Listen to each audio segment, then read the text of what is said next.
கிராம மிஷனரி இயக்கத்தின் சார்பாக இந்த கண்மணியை கேள் என்ற நிகழ்ச்சியில உங்களை சந்திப்பதில் எனக்கு ரொம்ப சந்தோஷம்.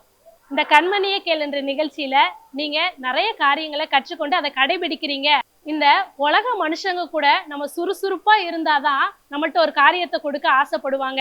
நம்ம அசதியா இருந்துட்டோம் அப்படின்னா நம்மகிட்ட ஒரு பொறுப்பை கொடுக்க மாட்டாங்க. இந்த உலக மனுஷங்களே அப்படி இருக்கும்போது நம்மளை படைச்ச ஆண்டவர் எப்படி நம்மளுக்கு பிளெஸிங்கை கொடுக்க முடியும்? நம்ம அசதியா இருக்கக்கூடாது, சுறுசுறுப்பா இருக்கணும் அப்படிங்கிறத பத்தி இப்ப ஒரு ஷார்ட் பிலிம் பார்த்துட்டு வந்துடலாமா?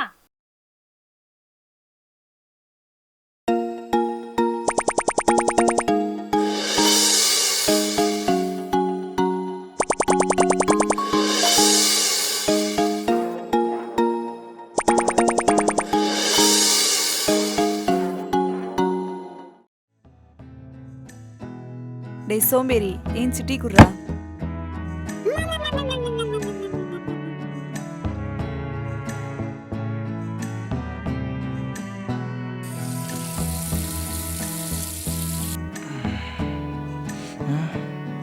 அதுக்குள்ளே வந்துச்சு.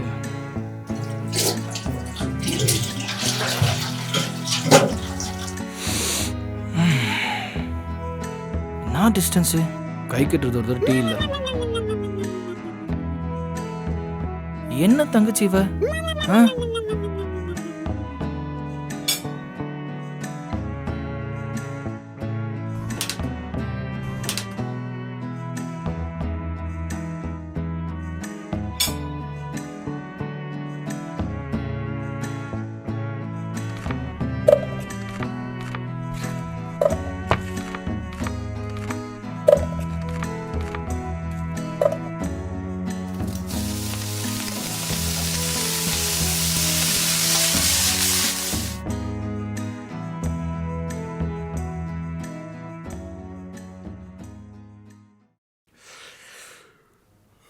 இவன் ஏன் ஒரு மாதிரி உட்கார்ந்துருக்கான்?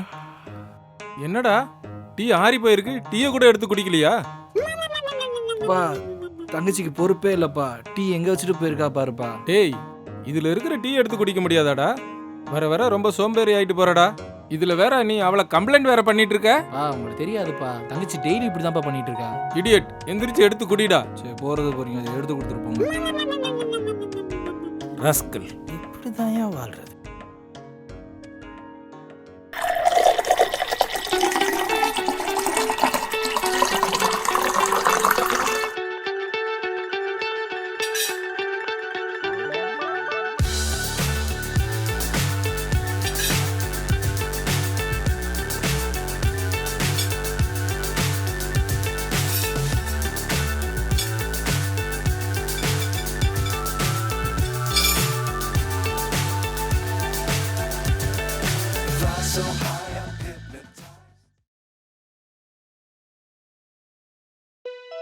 அப்பா, என்னம்மா? சாப்பாடு ரெடி ஆயிடுச்சுப்பா, சாப்பிட வாங்க. அப்படியாம்மா? நீ போ, அப்பா வரேம்மா. சரிப்பா, சீக்கிரம் வாங்க.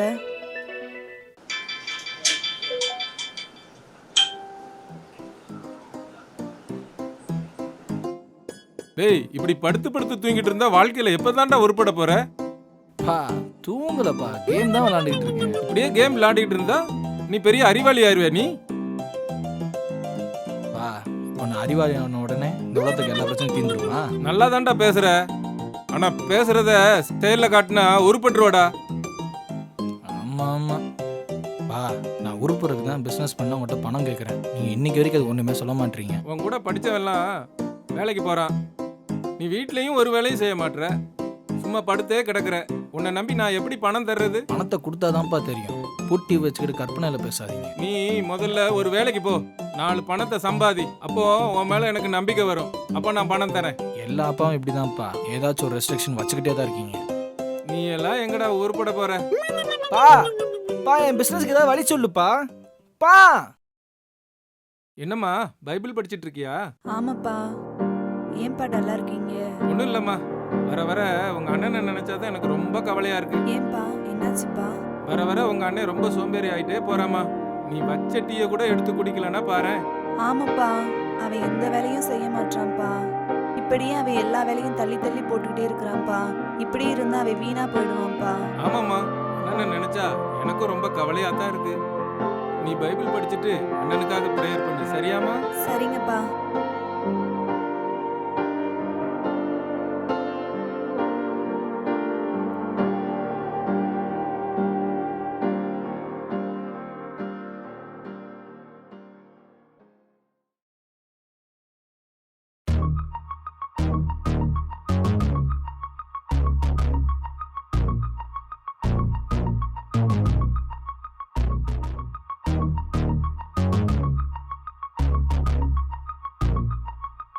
என்னடா அங்கே இங்கேயும் உலாத்திக்கிட்டு இருக்க?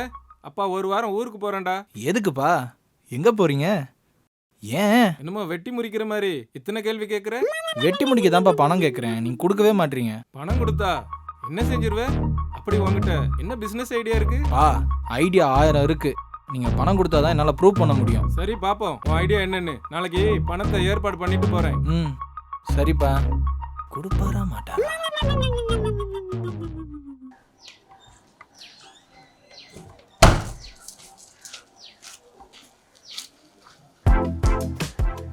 பா, நேத்து நான் கேட்டதுக்கு எதுவுமே சொல்லாம ஊர் கிளம்பிட்டீங்க. ஏய், நீ கேட்டத நான் செஞ்சிட்டேன்டா. உனக்கு ஒரு செக் போட்டு நம்ம வீட்ல வச்சிருக்கேன். அப்படியாப்பா? எங்க வச்சிருக்கீங்க? அதான் சொன்னேன்லடா, நம்ம வீட்ல தான் வச்சிருக்கேன். அதான் சொல்லிட்டீங்களாப்பா நம்ம வீட்டுலன்னு. வீட்டுல எங்க வச்சிருக்கீங்க? உன் பிசினஸ்க்கான முழு தொகையும் அதுல தான் இருக்கு. ஆனா நீ தான் அதை தேடி கண்டுபிடிக்கணும். அதுதான் உனக்கு டாஸ்க். அப்பா, அப்பா அது எங்க இருக்குன்னு சொல்லிட்டு போங்கப்பா. ச்சே.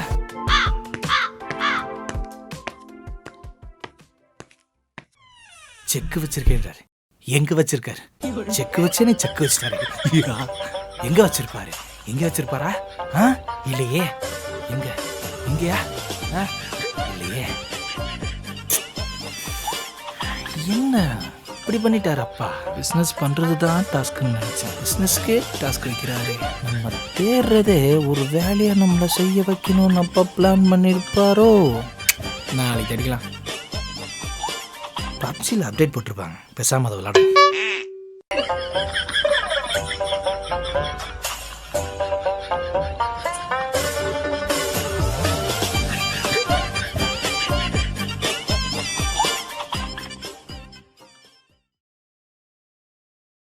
பாப்பா, அப்பா ஒரு செக்க போட்டு ஒழிச்சிட்டு போயிட்டாரு. அது எங்க கொஞ்சம் எனக்கு தேடி கொடுக்குறியா? பொடா சோம்பேறி. என்னம்மா இப்படி சொல்லிட்ட? அண்ணனுக்காக கொஞ்சம் தேடி கொடு. அப்பா உனக்காக கொடுத்தது, நீ தான் தேடி கண்டுபிடிக்கணும். தேடி கொடுத்தா உனக்கு கொஞ்சம் பங்கு கொடுக்கலாம்னு நினைச்சேன். வேணான்ற. சோம்பேறி எப்பெல்லாம் வேலை வாங்க ஐடியா பண்றான்.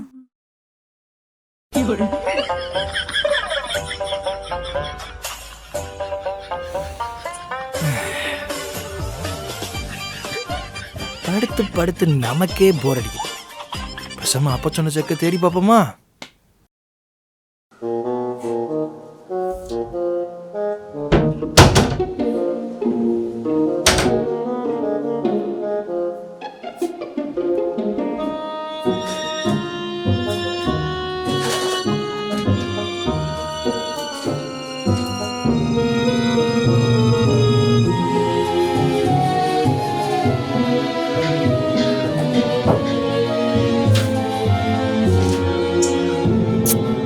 பத்திரிக்கை தேடி தேடி பார்த்தும் போர் அடிக்குதே. வேற என்ன பண்ணுவோம்? படுத்துருவோம்.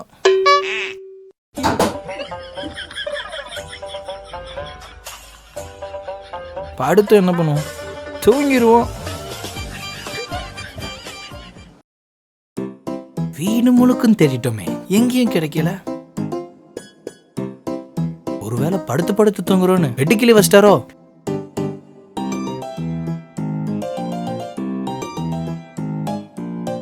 இல்லையே, இங்கேயும் இல்ல. இதுக்கு மேல நம்மளால தேட முடியாது.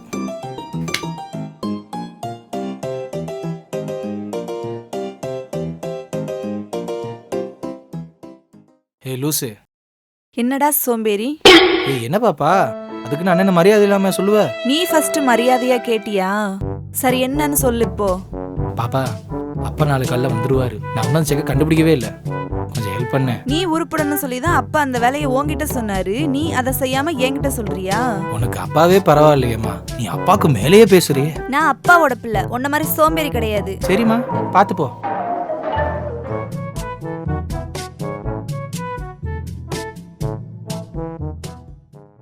அஞ்சலி, அப்பாவுக்கு தண்ணி கொண்டு வாமா. என்னடா இப்படி உட்கார்ந்துருக்க? என்னப்பா செக்கு போட்டு அதை ஒழிச்சு வச்சுட்டு போயிட்டீங்க. 5 நாள் அதை தேடி எவ்வளோ கஷ்டப்பட்டேன் தெரியுமா? இன்னும் அதை நீ தேடி கண்டுபிடிக்கலையா? பா அப்படிலாம் இல்லப்பா. டெஸ்க்ல தண்ணேன், பெட்ல இந்தாங்கப்பா தண்ணேன், தண்ணி. அங்கங்க எல்லாத்தையும் தேடி தான்ப்பா பார்த்தேன். இந்தாமா, உன் பைபிள் எங்கடா? உன் பைபிள்ல தேடி பாத்தியா? என்னப்பா சொல்றீங்க? ஏன் பைபிள் இல்லையா? பாப்பா பைபிள் எங்க இருக்கு? உன் பைபிள் எங்க இருக்குன்னே உனக்கு தெரியல, நீ எல்லாம் இங்க உருப்பட போற. இப்போ நீ இவ்வளவு நாளா பைபிளே படிக்கலையா? ரொம்ப பேசாதீங்கப்பா, இந்த வாரேன். என்னம்மா, அவன் செக்கையும் தேடி எடுக்கல, பைபிளையும் படிக்க மாட்டான். அவன் எங்கப்பா உருப்படவே மாட்டான்ப்பா. எப்ப பார்த்தாலும் போர்கை பத்தி தூங்கிட்டே இருக்கான்ப்பா. என்னப்பா சொல்றீங்க? என் பைபிள் வச்சிருந்தீங்க? 1 மாசமா நான் ஆடியோ பைபிள் தான்ப்பா கேட்டுட்டு இருந்தேன். இதை படி கொஞ்சம் கஷ்டமா இருந்துச்சு. உனக்கு பைபிள் படிக்கிறதே கஷ்டமா இருக்கு, அப்புறம் எங்க செக்க தேடி கண்டுபிடிக்க போற? வீட்டுக்குள்ள இருந்த பைபிளையே தேடி கண்டுபிடிச்சு உன்னால எடுக்க முடியல. இதுல வேற பிசினஸ் வேற பண்ண போறேன்னு சொல்ற. உனக்கு பணத்தை கொடுத்தனா உன் சோம்பேறித்தனம் உன்னையும் அழிச்சிரும், உன் வாழ்க்கையும் அழிச்சிரும். நீ இதை உணரணும் தான் நீதிமொழிகள் 13வது அதிகாரம் 4வது வசனம் பக்கத்துல வச்சுட்டு போனேன். அந்த வசனத்தையும் ஹைலைட் பண்ணி வச்சிருந்தேன். இவன் எங்க உருப்பட போறான்? இந்த வசனத்தை நீயே அவனுக்கு சத்தமா நல்லா படிச்சு காமி. அப்படி என்னதாம்மா போட்டிருக்கு அந்த வசனத்துல? சோம்பேறியுடைய ஆத்துமா விரும்பியும் ஒன்றும் பெறாது, ஜாக்கிரதை உள்ளவர்களுடைய ஆத்துமாவோ புஷ்டியாகும். நீதிமொழிகள் 13:4.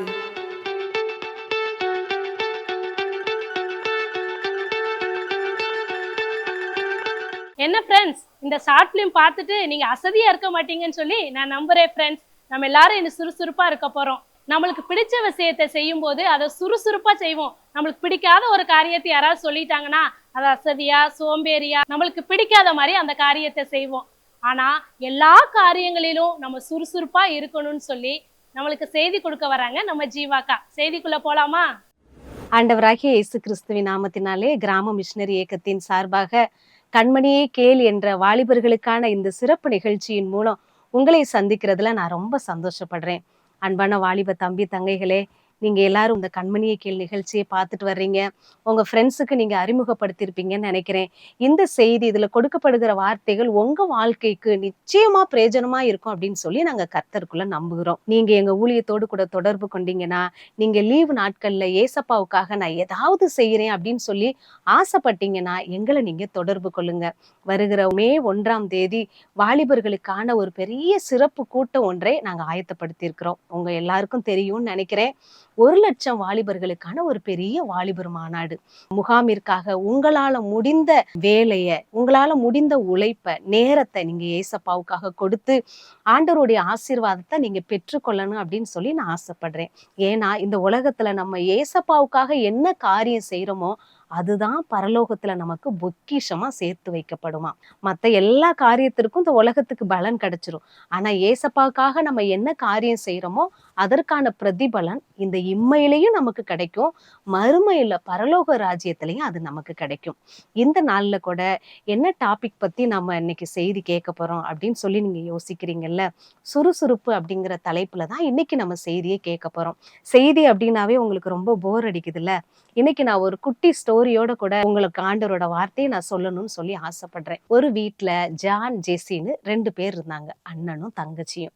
அண்ணன் தங்கச்சி அப்படின்னாவே சின்ன பிள்ளைங்களுக்கு தான் சண்டை வரும் அப்படின்னு கிடையாது. டீனேஜா இருந்தாலும் வாலிப பிள்ளைங்களா இருந்தாலும் சண்டை தான். அம்மா அவன் என்னை மண்டையில தட்டிட்டு போயிட்டாமா, இவ என்னை ட்ரெஸ்ஸை பிடிச்சி இழுக்கிறாமா அப்படின்னு சொல்லி வீட்டுல எப்பயுமே ஒரு சண்டை கலகலப்பு இருக்கதானங்க செய்யும். அதே போலதான் இந்த ஜானும் ஜெசியும் ரொம்ப சண்டை போட்டுக்குருவாங்க. திருப்பி 2 பேரும் ஃப்ரெண்டா சேர்ந்து விளையாட ஆரம்பிப்பாங்க. ஜான் அவனுக்கு கொடுக்கப்பட்ட எல்லா வேலையும் செஞ்சிருவான். ஆனா இந்த ஜெசி நல்லா தூங்கி தூங்கி எந்திரிப்பா. இதையெல்லாம் பார்த்துக்கிட்டே இருந்த அம்மா சொல்லுவாங்க, ஜெசி இப்படியெல்லாம் இருக்கக்கூடாதுப்பா, நோயாம தூங்கி தூங்கி எந்திரிச்சேன்னா சோம்பேறித்தனமாயிரும், உனக்கு எந்த வேலையுமே செய்ய விருப்பப்பட மாட்டேன் அப்படின்னு அடிக்கடி அம்மா சொல்லுவாங்க. இதையெல்லாம் கவனிச்சுக்கிட்டே இருந்த தாத்தா சொன்னாங்க, ஜானுக்கும் ஜெஸ்ஸிக்கும் நான் 2 விதை தர்றேன். நீங்க அந்த விதைய நிலத்துல விதைச்சு நல்லா அதை பண்படுத்தி கரெக்ட் டைமுக்கு தண்ணி ஊத்தி அழகா செடியா வளர்த்து என்கிட்ட காமிக்கணும், அப்போ உங்களுக்கு நல்ல ஒரு gift தரேன் அப்படின்னு தாத்தா சொன்னாரு. சரின்னு சொல்லிட்டு ஜானும் ஜெஸ்ஸியும் தாத்தா கிட்ட இருந்து விதைய வாங்கிட்டாங்க. ஜான் எப்பயும் போல சுறுசுறுப்பா இருப்பான்னு சொன்னேன்ல, விதைய நிலத்துல ஊன்றி அதுக்கு தேவையான தண்ணி எல்லாம் கரெக்டா ஊத்த ஆரம்பிச்சான். ஸ்கூலுக்கு போயிட்டு வந்து அவனுக்கு கொடுக்கப்பட்ட வேலையையும் செஞ்சிருவான். அவனுக்கு கொடுத்த இந்த தாத்தா கொடுத்த வேலையையும் கரெக்டா செஞ்சான். ஆனா ஜெசி ஒரு நாள் தண்ணி ஊத்துனா, என்ன இன்னும் செடி வளரவே இல்லை, இதுக்கு எதுக்கு நான் பிரயாசப்படணும், இதுக்கு எதுக்கு நான் டைம் வேஸ்ட் பண்ணணும் அப்படின்னு சொல்லிட்டு அசால்ட்டா இருந்துட்டா. ஆனா ஜான் வளர்த்த அந்த செடி வந்து கொஞ்சம் கொஞ்சமா வளர்ந்து அழகா பூ பூத்து காய்களையும் கொடுக்க ஆரம்பிச்சது. இதையெல்லாம் பார்த்த தாத்தா ஜானுக்கு பிடிச்ச நல்ல சூப்பரான சைக்கிள் ஒன்ன பிரசன்ட் பண்ணாரு. தாத்தா சொன்னாங்க, ஜான் நீ வேலை செஞ்சதுக்கு ஏற்ற பரிசா தாத்தா உனக்கு வாங்கிட்டு வந்திருக்கேன் அப்படின்னு சொல்லி அழகான ஒரு சைக்கிளை பரிசா கொடுத்தாரு. ஜெசிக்கு ரொம்ப கவலையாயிட்டு, தாத்தா எனக்கு ஒரு பிரைஸ் கூட இல்லையா தாத்தா அப்படின்னு சொல்லி கேட்டா. தாத்தா சொன்னாங்க, நான் உனக்கு கொடுத்த வேலையை நீ செய்யவே இல்லையே பாப்பா, இன்னும் ஒரு வாய்ப்பு உனக்கு தர்றேன், இன்னும் ஒரு விதையை நான் உனக்கு தர்றேன், இந்த விதையை நீ எப்படி வளர்க்குற அப்படின்னு சொல்லி நான் பாக்குறேன், இதை நீ சூப்பரா இந்த வேலையை செஞ்சுட்டேன்னா உனக்கு நிச்சயமா பிரைஸ் உண்டு அப்படின்னு சொன்னாரு. பாத்தீங்களா அருமையான வாலிப தம்பி தங்கைகளே, நம்முடைய வாழ்க்கையில கூட ஆண்டவர் நிறைய வாய்ப்புகளை நமக்கு முன்னாடி ஆண்டவர் கொடுத்திருக்கிறார். அந்த வாழ்க்கையை நம்ம எப்படி சுறுசுறுப்பா அந்த வேலையை செஞ்சு ஆண்டவருடைய திட்டத்தை நம்ம வாழ்க்கையில பிரயோஜனப்படுத்துறோமா, அல்லது சோம்பேறியா இருந்து இந்த வேலையை நான் எதுக்கு செய்ய, இதுக்கு எதுக்கு என்னோட டைம் வேஸ்ட் பண்ண அப்படின்னு சொல்லி அசால்ட்டா இருந்து நமக்கு கிடைக்க வேண்டிய ஆசீர்வாதத்தையும் ஆண்டவருடைய திட்டத்தையும் நம்ம மறந்து போய் இருக்கிறோமா அப்படின்னு சொல்லி இந்த நாள்ல சிந்திக்கும்படி அக்கா உங்களை அழைக்கிறேன். வேதத்துல கூட அப்படி சுறுசுறுப்பான பெண் இருந்தாங்களா, வேதத்துல அப்படிப்பட்ட சுறுசுறுப்பான ஒரு வாலிபன் இருந்தானா அப்படின்னு சொல்லி நம்ம யோசிச்சு பார்த்தோம்னா நிச்சயமா இருக்காங்கங்க. அவங்கள பத்தி தான் இந்த நாள்ல தியானிக்க போறோம். யார் அந்த பெண்? அந்த வாலிப வயதுல அவ்வளவு சுறுசுறுப்பா இருந்தாளா? தேவனுடைய திட்டம் உங்க வாழ்க்கையில நிறைவேறுச்சா அப்படின்னு சொல்லி நம்ம கொஸ்டின் கேட்டோம்னா உண்மை, 100க்கு 100 உண்மை அப்படின்னு சொல்லலாம். என்ன அதிகாரம் அது, யார் அந்த பெண் அப்படின்னு தானே யோசிக்கிறீங்க. ஆதியாகமத்தின் புஸ்தகம் 24வது அதிகாரத்துல அந்த ஹீரோயின் வராங்க. ஹீரோயின் அப்படின்னு சொன்னாவே நமக்கு ரொம்ப பிடிக்கும், அப்படித்தானே? அவங்க சூப்பரா நடிப்பாங்க, அழகா இருப்பாங்க, அவங்களுக்கு கொடுக்கப்பட்ட அந்த நடிக்கிற வேலையில சூப்பரா செய்வாங்க. அதை நம்ம மெய் மறந்து பார்த்துட்டு டைமை வேஸ்ட் பண்ணிட்டு, சே இவ்வளவு சூப்பரா நடிச்சா, இவ எவ்வளவு அழகா இருக்கா அப்படின்னு சொல்லி ஹீரோயினுக்கு பின்னாடி ஓடிட்டு இருக்கிறோம். ஆனா வேதத்துல காண்பிக்கப்படுகிற இந்த ஹீரோயின் தேவ திட்டத்தை தன்னுடைய வாழ்க்கையில 100% நிறைவேற்றினா அந்த பெண்ணை பத்தி நம்ம தியானிக்க போகிறோம். அந்த பெண்ணு தான் ரெபேக்காள். ஆதியாகமம் 24வது அதிகாரத்துல நம்ம வாசிக்கும் பொழுது ஆபிரகாம் தன்னுடைய ஒரே குமாரனான ஈசாக்குக்கு பெண் பார்க்கும்படி அவங்க வீட்டுல பெரிய அதிகாரியா இருக்கிற ஒரு வேலைக்காரன் கிட்ட சொல்றாரு, நீ வந்து நான் இருக்கிற இந்த கானான் தேசத்துல என்னோட பையனுக்கு நீ பெண் எடுக்க வேண்டாம், நான் இருந்த சொந்த ஊர்ல போய் நீ என்னோட மகனுக்கு நீ பெண்ணை வந்து கொண்டு வரணும்னு சொல்லி ஒரு கட்டளை கொடுக்கிறாரு. அந்த ஊழியக்காரரும் சரின்னு சொல்லிட்டு பெண் பார்க்கும்படி போறாங்க. ஆண்டி வேலை 10 ஒட்டகங்கள், அது மேல நிறைய பரிசு பொருட்கள், அவங்களுக்கு தேவையான சாப்பாடு, இது எல்லாம் சுமந்து கொண்டாங்க. இப்ப மாதிரி கார்லயோ பிளைட்லயோ எங்கேயுமே நம்ம டிராவல் பண்ண முடியாதுல்ல. அப்போ ஒட்டகங்கள் கழுதைகள் தான் இருந்தது பயணத்துக்கு. அதே போல 10 ஒட்டகத்துல அவங்க டிராவல் பண்ணிட்டு இருக்கிறாங்க. போக வேண்டிய இடம் மெசபொத்தோமியா அப்படிங்கிற ஒரு இடத்த போய் அடைஞ்சிட்டாங்க. அந்த இடத்துல வந்து இந்த ஊழியக்காரர் வந்து பிரேயர் பண்றாரு, ஆண்டவரே நான் இந்த துறவண்டைக்கு வந்திருக்கிறேன், இந்த துறவுல தண்ணி மொண்டு இந்த ஒட்டகத்துக்கு கொடுக்கணும், ஆனா இந்த கிராமத்துல இருந்து எந்த பெண் இந்த துறவுல வந்து தண்ணி அள்ள வரும்போது எனக்கு கொஞ்சம் குடிக்க தண்ணி தா அப்படின்னு சொல்லி நான் கேட்கும் பொழுது அந்த பெண் நீங்க குடிங்க, உங்க ஒட்டகத்துக்கும் நான் தண்ணி தாரேன் அப்படின்னு எந்த பெண் சொல்லுவாளோ அவள் தான் என்னுடைய எஜமானாகிய ஈசாக்குக்கு நியமிக்கப்பட்ட பெண்ணாய் இருப்பா அப்படின்னு சொல்லி ஆண்டவர்கிட்ட பிரேயர் பண்றாரு. இது ஆபிரகாமோட ஊழியக்காரருக்கும் ஆண்டவருக்கும் இடையே நடந்த ஒரு கான்வர்சேஷன், யாருக்குமே தெரியாது. அப்படிதானங்க? இதே போல அந்த ஊர்ல இருந்து ஒரு வாலிப பெண் வர்றா, அவ பேரு தான் ரெபேக்காள். அவ வந்து எப்பவும் போல தண்ணீரை மொண்டு எடுத்து இறங்கி வரும்போது இந்த ஊழியக்காரன் போய் கேட்கிறாரு, அம்மா எனக்கு குடிக்க கொஞ்சம் உன்னோட குடத்தை சாச்சி எனக்கு தண்ணி கொடு அப்படின்னு சொல்லி. அப்ப இந்த ரெபேக்காள் உடனே என்ன சொல்றா அப்படின்னா, இந்தாங்க நீங்களும் குடிங்க, உங்க ஒட்டகத்திற்கும் நான் தண்ணி மொண்டு வார்ப்பேன் அப்படின்னு சொல்றாங்க. ஆதியாகமம் 24வது அதிகாரம் 20வது வசனத்துல பாருங்க, சீக்கிரமாய் தன் குடத்தை இறக்கி அவனுடைய ஒட்டகங்களுக்கு எல்லாம் மொண்டு வார்ப்பேன். ஆதியாகமம் 24வது அதிகாரம் 20வது வசனத்துல சொல்லப்பட்டிருக்குது. அப்ப பாருங்க, ஆண்டவருக்கும் இந்த ஊழியக்காரனுக்கும் இடையே நடந்த இந்த உரையாடல் அந்த ரெபேக்காளுக்கு தெரியாது. இவர் எப்படி சொல்லி பிரேயர் பண்றாரோ இதுதான் ஆண்டவருடைய திட்டம். அப்ப பாருங்க, இவர் சொல்றத அதே வேர்ட அந்த ரெபேக்காள் சொல்றாங்க. நீங்க இந்த தண்ணியை குடிங்க, உங்க ஒட்டகத்திற்கும் நான் வார்ப்பேன் அப்படின்னு சொல்றாங்க. அப்ப பாத்தீங்களா, நம்ம வாழ்க்கையில டெய்லி நம்ம டிராவல் பண்ணிட்டு இருக்கிறோம், நிறைய மனிதர்களை சந்திக்கிறோம், நிறைய இடத்துக்கு நம்ம போய்கிட்டு இருக்கோம். ஆனா எப்பொழுது யாரை சந்திக்கும் போது ஆண்டவருடைய திட்டம் நம்ம வாழ்க்கையில நிறைவேறும் அப்படின்னு சொல்லி தெரியாது. இந்த பெண் ஒரு ஒட்டகத்துக்கு தண்ணி கொடுக்கணும் அப்படின்னு சொன்னா, நீங்க யூடியூப்லயோ நீங்க நெட்ல சர்ச் பண்ணி பாத்தீங்க அப்படின்னா, ஒரு ஒட்டகம் 3 நிமிஷத்துல 200 லிட்டர் தண்ணி குடிக்குமா. அப்ப 10 ஒட்டகம் இந்த மனுஷன் கொண்டு வந்திருக்கிறாரு. இந்த 10 ஒட்டகத்திற்கு நான் மொண்டு வார்ப்பேன் அப்படின்னு சொல்றாங்க. துறவுனா கிணறு மாதிரி இருக்கும், அதுல இருந்து தண்ணி அள்ளி குடத்துல சிந்தாம ஊத்தணும், அப்பதான் தண்ணி அந்த குடத்துல நிறையும். அந்த குடத்துல இருக்கிற தண்ணியை சுமந்து கொண்டு வந்து ஒட்டகத்துக்கு கொடுக்கணும். அப்ப ஆஃப்டர் ஆல் அவங்க செஞ்ச வேலையை பாத்தீங்கன்னா 2000 லிட்டரு தண்ணி அந்த கொஞ்ச நேரத்துல அந்த ரெபேக்காள் அந்த ஒட்டகத்திற்கு எல்லாம் மொண்டு வார்த்திருக்கிறாங்க. அப்ப பாத்தீங்களா, அவங்க எவ்வளவு கடினமா உழைத்திருக்கிறாங்க, எவ்வளவு சுறுசுறுப்பா இருந்திருப்பாங்க. ஒருவேளை சோம்பேறியா இருந்தாங்கன்னா, ஒரு 4 குடம் தண்ணி அவங்க கொண்டு வர்றதுக்குள்ள, ஐயோ என்னோட கையெல்லாம் வலிக்குது சாமி, நீங்க உங்க ஒட்டகத்துக்கு நீங்க தண்ணி வார்த்துருக்கோங்க, உங்களுக்கு தண்ணி கொடுத்ததே பெரிய அற்புதம், உங்க ஒட்டகத்துக்கு நான் எப்படி கொடுக்க முடியும், நான் வாலிப பிள்ளை இல்லையா, எனக்கு அவ்வளோ பலன் கிடையாது, நீங்களே உங்க ஒட்டகத்துக்கு தண்ணி மொண்டு வார்த்துக்கோங்க அப்படி சொல்லியிருக்கலாம்லங்க.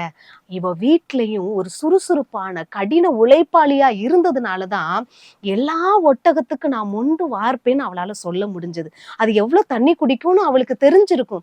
ஏன்னா அந்த நாட்கள்ல வசதியான எல்லாருமே ஒட்டகம் யூஸ் பண்ணியிருக்கிறாங்க, கழுதையை யூஸ் பண்ணியிருக்கிறாங்க. அப்ப எவ்வளவு தண்ணி குடிக்கும், நம்ம எவ்வளவு கஷ்டப்படணும், எவ்வளவு பிரயாசப்படணும், நம்ம உடம்பு எவ்வளவு வலிக்கும், கையெல்லாம் இறைச்சி இறைச்சி வலிக்கும்ல, கையெல்லாம் காய்ப்பு உண்டாயிரும்ல, இவ்வளவு கஷ்டப்படணுமா அப்படின்னு சொல்லி நினைக்காம அவ சுறுசுறுப்பா இருக்கிற ஒரு பெண்ணா இருந்ததுனாலதான் அந்த ஒட்டகத்திற்கும் தண்ணீர் வார்க்க முடிஞ்சது. இந்த ஊழியக்காரர் ஆண்டவரிடத்துல சொன்ன அந்த வார்த்தை, இந்த ரெபேக்காள் அந்த ஊழியக்காரனிடத்துல சொன்ன அந்த வார்த்தை தேவன் திட்டம் பண்ணப்பட்ட ஒரு வார்த்தை. அனாதி தீர்மானத்தின்படி தேவன் இவர்களை ஈசாக்குக்கென்று நியமிக்கப்பட்ட இந்த ரெபேக்காளை ஆண்டவர் திட்டம் பண்ணி கொண்டு வந்திருக்கிறார். அப்ப அவங்களுடைய வாழ்க்கையில ஆண்டவருடைய திட்டம் 100% நிறைவேறுவதற்கு காரணம் என்னன்னா, அந்த பெண் ஒரு சுறுசுறுப்பான பிள்ளையா இருந்தா. அவ சோம்பேறியா இல்ல, அவ படுத்து உறங்குற பிள்ளையா இல்ல, டைமை வேஸ்ட் பண்ற பிள்ளையா இல்ல, ஏனோ தானோன்னு வாழணும் அப்படிங்கிற ஒரு பிள்ளையா இல்ல. அவ சுறுசுறுப்பா எல்லா நேரமும் நான் ஏதாவது ஒரு வேலை செய்யணும், நான் கடினமா உழைக்கணும், என்னோட நேரத்தை நான் வேஸ்ட் பண்ண கூடாது அப்படின்னு சொல்லி அந்த ரெபேக்காள் நினைத்ததுனாலதான் அவளுடைய வாழ்க்கையில 100% தேவ திட்டம் நிறைவேறினது அப்படிங்கிறத நம்ம வாசிக்கிறோங்க. ஈசாக்குக்கு அந்த ரெபேக்காள் அழகான பெண்ணை மனைவியாக ஆண்டவர் கொடுத்தார். அவருடைய திட்டம் இவங்க வாழ்க்கையில நிறைவேறினது அப்படின்னு சொல்லி நம்ம ஆதியாகமம் 24வது அதிகாரத்துல நம்மளால வாசிக்க முடியும். உங்க வாழ்க்கையில கூட நீங்க படிச்சுக்கிட்டு இருக்கிற பிள்ளைங்களா இருக்கலாம், வேலைக்கு போற பிள்ளைங்களா இருக்கலாம், அல்லது ஸ்கூலுக்கு போய் படித்து கொண்டு இருக்கிற பிள்ளைங்களா இருக்கலாம், அல்லது எதிர்காலத்துல திருமணத்துக்காக நீங்க காத்து கொண்டு இருக்கிற பிள்ளைங்களா இருக்கலாம். ஆனா உங்க வாழ்க்கையில ஆண்டவருடைய திட்டம் அப்படின்னு ஒண்ணு இருக்குது, ஆண்டவருடைய சித்தம் அப்படின்னு ஒண்ணு இருக்குது. யாரையுமே ஏசப்பா சும்மா அப்படின்னு சொல்லி படைக்கவே இல்லை. ஒரு சாதாரண குயவனே தனக்கு ஒரு பாண்டம் வேணும், ஒரு பாண்டம் செய்யணும், வணையணும் அப்படின்னு சொன்னா அந்த களிமண்ணை அவர் இஷ்டத்துக்கு பிசைஞ்சு அவர் இஷ்டத்துக்கு தான் அவர் வணைந்து கொள்வாரு. இப்படிப்பட்ட ஒரு அழகான வடிவமுள்ள ஒரு செலக்ட் பண்ணப்பட்ட ஒரு பாத்திரம் எனக்கு வேணும்னா அந்த குயவன் அவர் இஷ்டத்துக்கு அதை செய்யறாரு இல்லையா. அப்ப அவரோட திட்டம் ஆசை நிறைவேறணும்னு சொல்லிதான் அந்த பாத்திரத்தையே அவர் வணைகிறாரு. அப்ப பரம தகப்பன் இந்த உலகத்தை எல்லாம் படைப்பதற்கு முன்பதாகவே உங்களையும் என்னையும் தாயின் கருவிலேயே அவர் தெரிந்தெடுத்தவர். உங்களை சாதாரணமா படைச்சிருப்பாராங்க, ஏனோ தானோன்னு படைச்சிருப்பாரா, சும்மா படைச்சிருப்பாரா, நீ சும்மா இருக்கட்டும் இந்த பிள்ளை இது ஏதோ எப்படியோ வாழ்ந்து போகட்டும் அப்படின்னு சொல்லி உங்களை படைச்சிருப்பாரா? இல்லவே இல்லைங்க. உங்க ஒவ்வொருத்தரை கொண்டும் இந்த வாலிப வயதுல தேவனுடைய திட்டம் பெரியதா இருக்குது.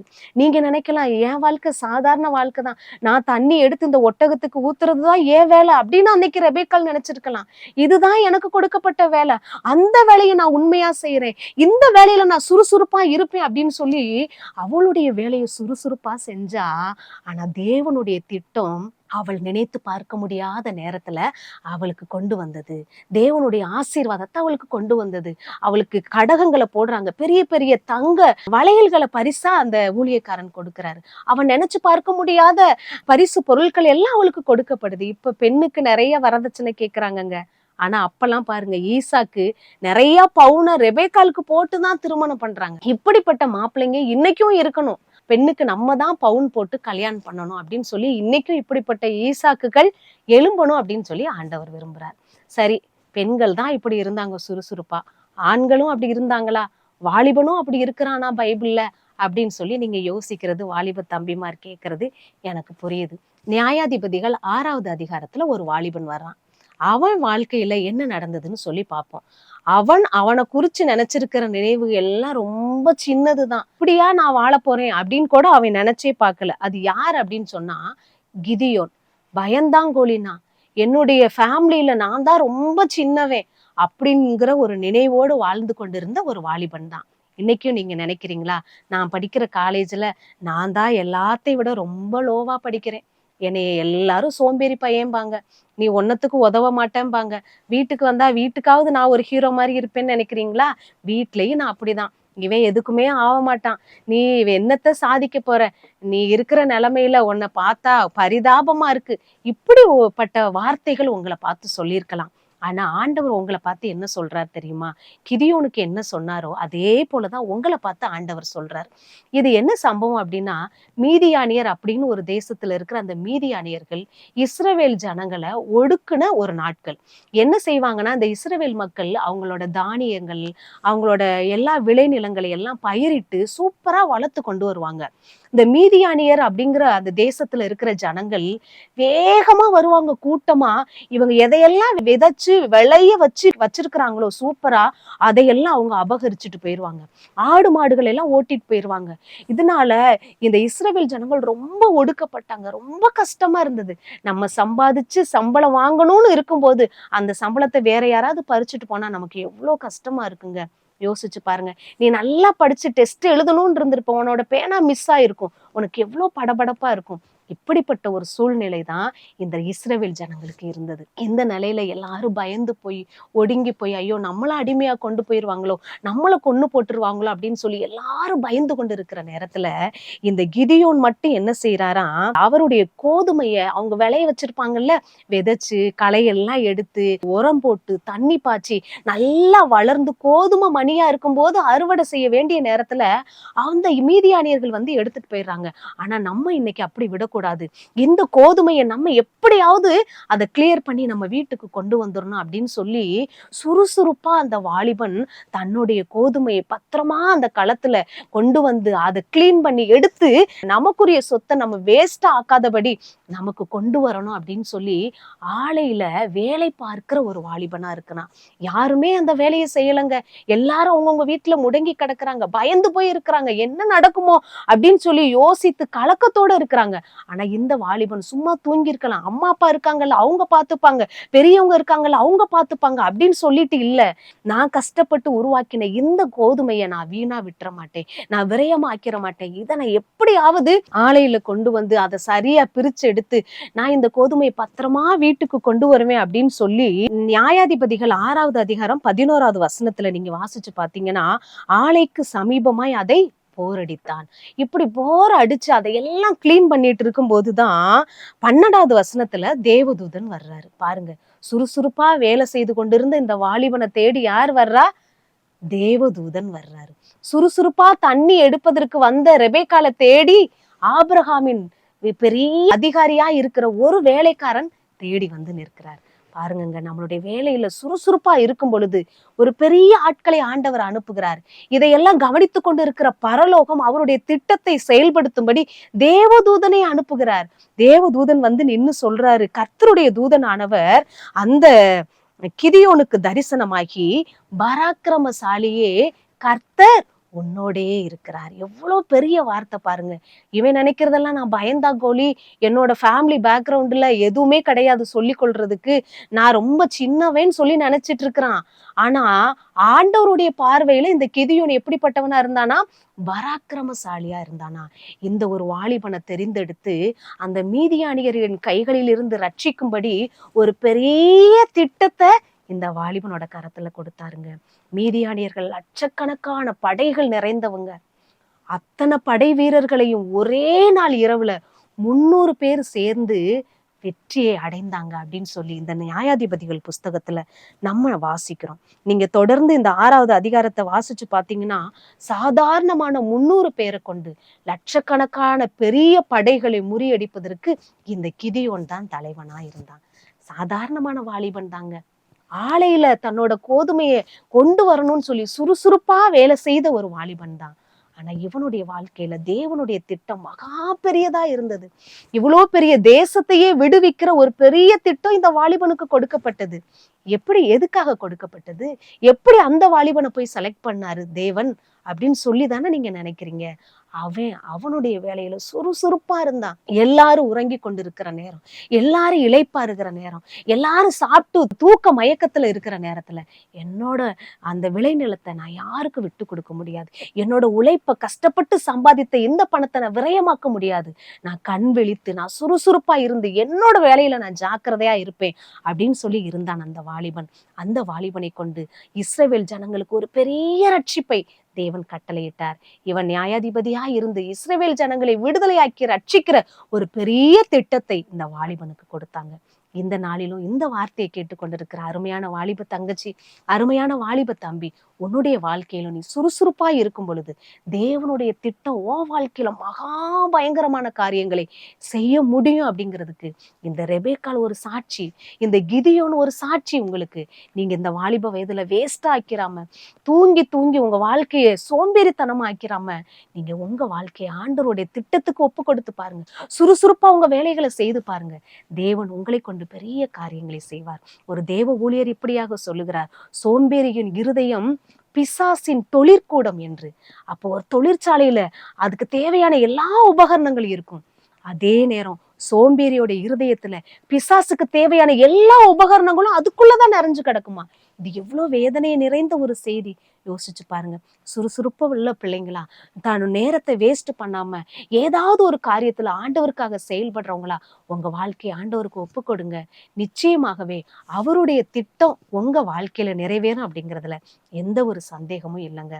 ஆண்டவர்கிட்ட, ஆண்டவரே என் வாழ்க்கையில உங்க திட்டம் நிறைவேற நான் சுறுசுறுப்புள்ள பிள்ளையா இன்னைக்குல இருந்து நான் இருக்க போறேன் அப்படின்னு நீங்க சொல்லுவீங்கன்னா நிச்சயமா கர்த்தர் பெரிய காரியத்தை செய்வார். கண்களை மூடி நாம் ஜெபிப்போம். எங்களை அதிகமாய் நேசிக்கிற எங்கள் நல்ல தகப்பனே, சுறுசுறுப்புள்ளவன் கையோ செல்வத்தை உண்டாக்கும் என்று சொல்லி நீதிமொழிகள் 10:6 நாங்க வாசிக்கிறோமேப்பா. இந்த நாளின் செய்தியை கேட்டுக்கொண்டிருக்கிற அருமையான வாலிப கண்மணி பிள்ளைகளுக்காக நாங்க நன்றி செலுத்துகிறோம் ஐயா. இந்த நாள்ல அந்த செய்தியின் மூலமாக தங்களுடைய வாழ்க்கையில சுறுசுறுப்பா இருந்து தேவ திட்டத்தை 100% நிறைவேற்றுகிறவர்களாய் இவர்கள் ஒவ்வொருவரையும் நீங்க மாற்றி விடுவீராகன்னு சொல்லி நாங்க ஜெபிக்கிறோம்ப்பா. உம்முடைய திட்டமும் உம்முடைய சித்தமும் எங்க பிள்ளைகளோட வாழ்க்கையில நிறைவேறட்டும்னு சொல்லி நாங்க ஜெபிக்கிறோம்ப்பா. அதற்கு பாத்திரமுள்ளவர்களா இந்த நாளிலே ஒவ்வொருவரையும் நீங்க மாற்றுங்கப்பா. துதி கன மகிமை எல்லாம் உமக்கு செலுத்துகிறோம். மீட்பர் இயேசு கிறிஸ்துவின் நாமத்தில் ஜெபிக்கிறோம் ஜீவனுள்ள நல்ல பிதாவே, ஆமென். என்ன ஃப்ரெண்ட்ஸ், செய்தி கேட்டீங்களா? இது உங்க வாழ்க்கையில ரொம்ப பிரயோஜனமா இருக்கும்னு நினைக்கிறேன். கண்டிப்பா நம்ம எல்லாரும் சுறுசுறுப்பா இன்னையில இருந்து இருப்போம்னு சொல்லி நான் நம்புறேன் ஃப்ரெண்ட்ஸ். இதை உங்க ஃப்ரெண்ட்ஸ் எல்லாருக்கும் ஷேர் பண்ணுங்க. பாய்.